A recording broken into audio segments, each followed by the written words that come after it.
I got so much motherfucking design on right now.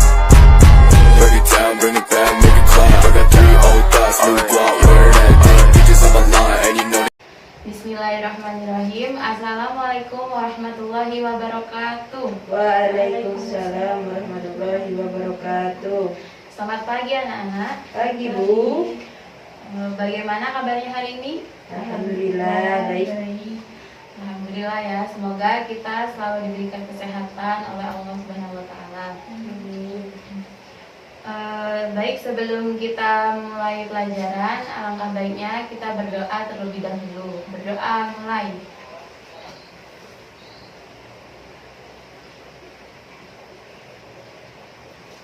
Berdoa selesai.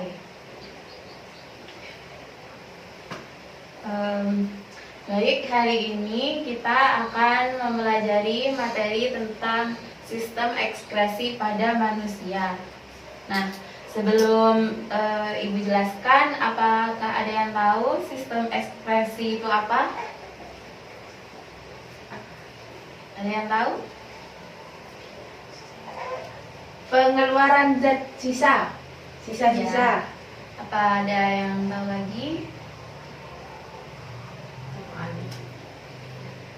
Baik, kalau tidak ada, benar, sistem ekspresi itu pengeluaran zat sisa.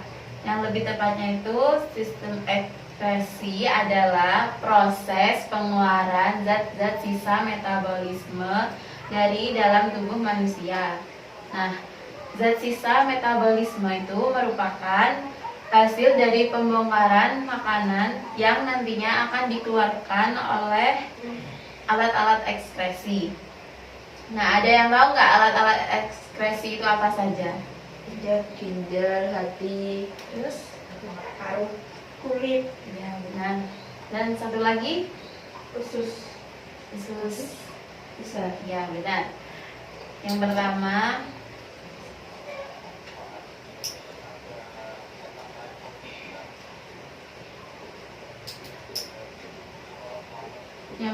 adalah ginjal. Nah, ginjal pada manusia itu memiliki sepasang ginjal dengan bentuk menyerupai kacang merah yang berwarna merah kecoklatan. Nah, di setiap ginjal itu memiliki ukuran 10 sampai 12 cm. Nah, atau kira-kira seukuran kepalan tangan orang dewasa. Nah, ginjal itu kan ada dua ya, ada yang di sebelah kanan dan ada yang di sebelah kiri. Nah, yang di sebelah kanan itu letaknya lebih rendah dibandingkan yang di sebelah kiri. Mengapa? Karena ginjal di sebelah kiri itu berdekatan dengan hati. Ada yang tahu nggak fungsi ginjal itu apa? Nyari pompa darah. Ya, fungsi ginjal dalam sistem ekskresi itu adalah untuk menyaring zat-zat dari makanan, obat-obatan, dan racun yang terdapat di dalam darah. Nah, selain itu, ginjal juga berperan untuk mengendalikan kelebihan seperti garam dan mineral dan kadar elektrolit dalam tubuh. Jika tubuh kita kelebihan garam dan mineral, maka ginjal pun akan membuangnya. Zat-zat sisa yang terkumpul di dalam ginjal itu nanti akan diubah menjadi urin. Nah, urin sendiri itu akan mengalir dari ginjal ke kandung kemih melalui saluran yang disebut ureter untuk kemudian dibuang saat kita buang air kecil.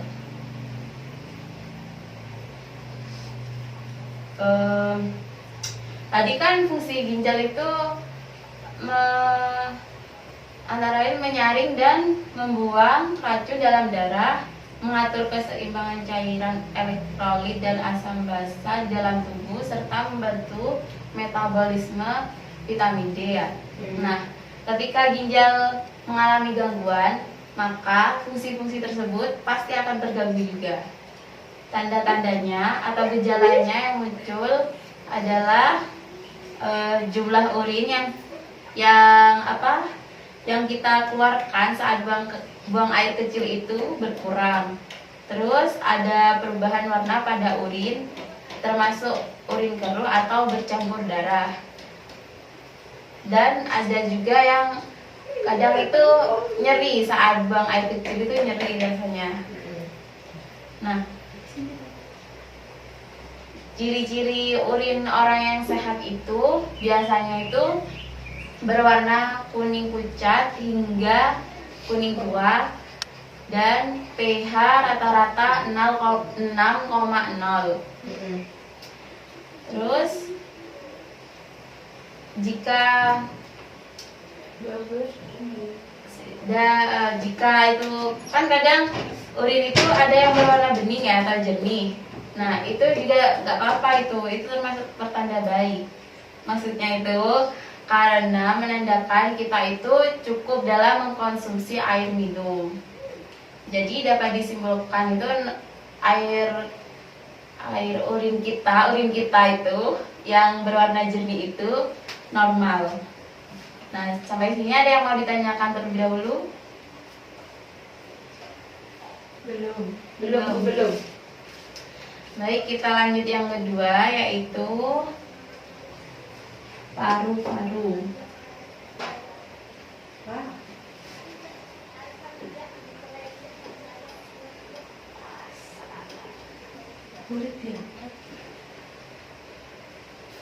Nah, paru-paru itu kan biasanya di sistem pernafasan juga ya. Tapi di sistem ekskresi ini paru-paru itu juga berperan. Maksudnya itu berperan dalam, kalau di dalam sistem pernafasan itu kan menghirup oksigen. Nah, kalau dalam ekskresi itu kita mengeluarkan apa coba? Mengeluarkan karbon dioksida dan uap air. Nah, karbon dioksida dan uap air itu akan dikeluarkan dari paru-paru melalui bronkus, trakea, laring, faring, kemudian ke hidung, melalui hidung, keluar melalui hidung ya. Terus lanjut ya, yang ketiga yaitu hati.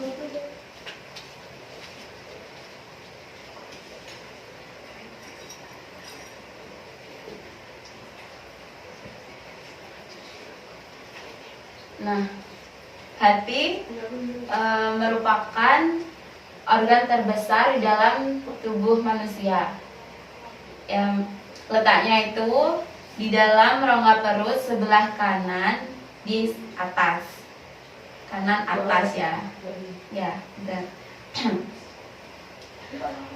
Hati itu mengeluarkan cairan yang disebut cairan empedu kurang lebih itu 1,5 per harinya. 1,5 liter per harinya. Terus di dalam sistem ekskresi, hati itu berfungsi dalam perombakan sel darah merah yang telah tua atau rusak.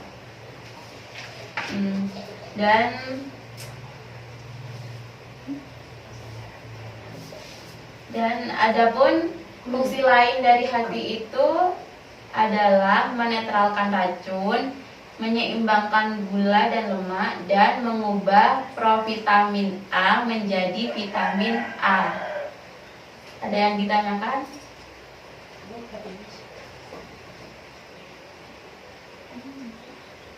Ada yang ditanyakan?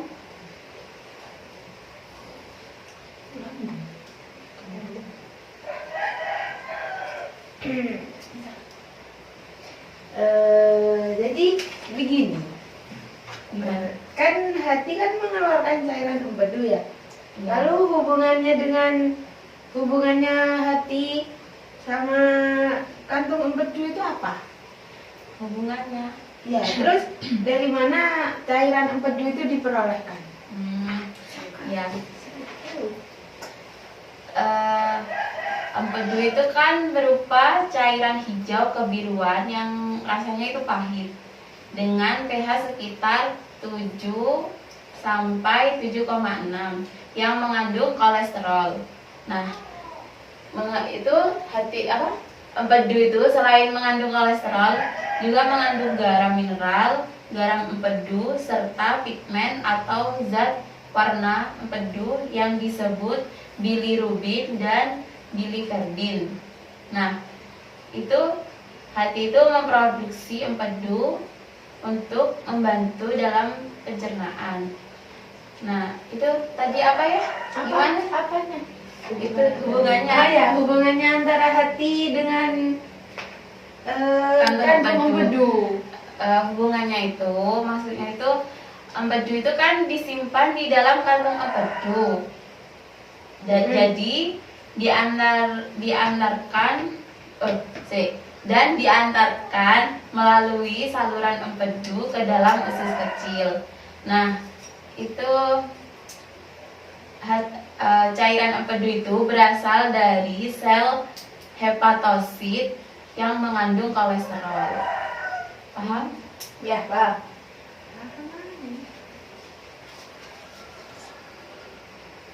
Dan selanjutnya yang keempat adalah kulit.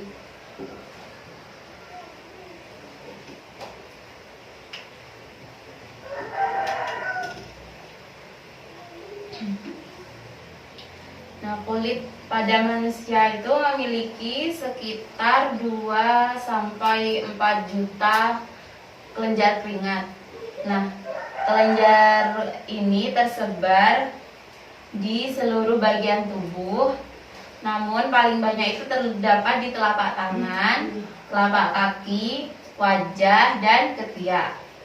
Nah, kelenjar keringat terbagi menjadi 2 jenis, yaitu kelenjar ekrin dan kelenjar apokrin. Nah, kelenjar ekrin itu yang berhubungan langsung dengan permukaan kulit dan menghasilkan keringat yang tidak berbau dan encer. Sedangkan kelenjar apokrin yang menghasilkan keringat yang mengandung lemak dan itu terdapat di ketiak dan kulit kepala. Yang itu apa?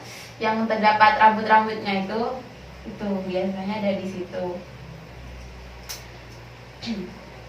Nah, pada dasarnya itu keringat yang dihasilkan kelenjar-kelenjar tersebut berfungsi untuk mengendalikan suhu tubuh dan melumasi kulit serta rambut. Namun sebagai bagian dari sistem ekspresi, kelenjar keringat juga berperan membangun racun dari dalam tubuh melalui keringat yang dihasilkan. Nah, ada pertanyaan? Membangun atau apa membuang racun? Oh iya, maaf, membuang maksudnya.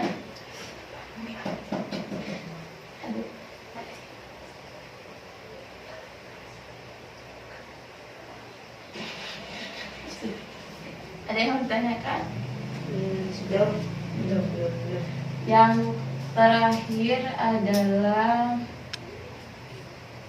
usus besar.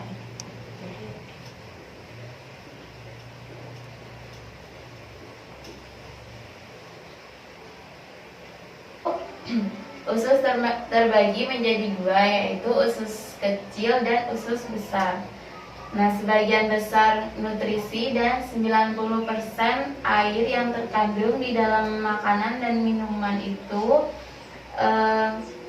setiap harinya terserap ke dalam usus kecil.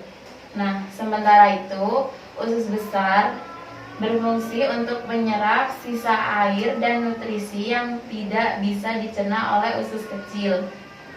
Setelah diserap, sisa makanan dan minuman tersebut akan diubah menjadi fases, lalu akan dibuang melalui dubur saat kita buang air besar.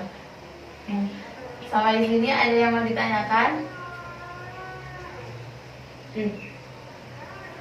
Itu biasanya kan kalau apa? Menahan Oh, menahan BAB. pup. Eh, Nah, itu bahaya kan ya? Iya, Bisa menimbulkan ambeien juga. iya bisa. Sering lah. Pernah sih, pernah. Ya kalau bisa itu jangan sering-sering nahan. Terus lebih banyak mengkonsumsi air biar BAB kita itu lancar. Nah, sudah. Ada yang tanyakan lagi? Dan mungkin Jika tidak ada pertanyaan lagi, saya akan mengakhiri pembelajaran hari ini. Semoga bermanfaat. Wassalamualaikum warahmatullahi wabarakatuh. Waalaikumsalam warahmatullahi wabarakatuh.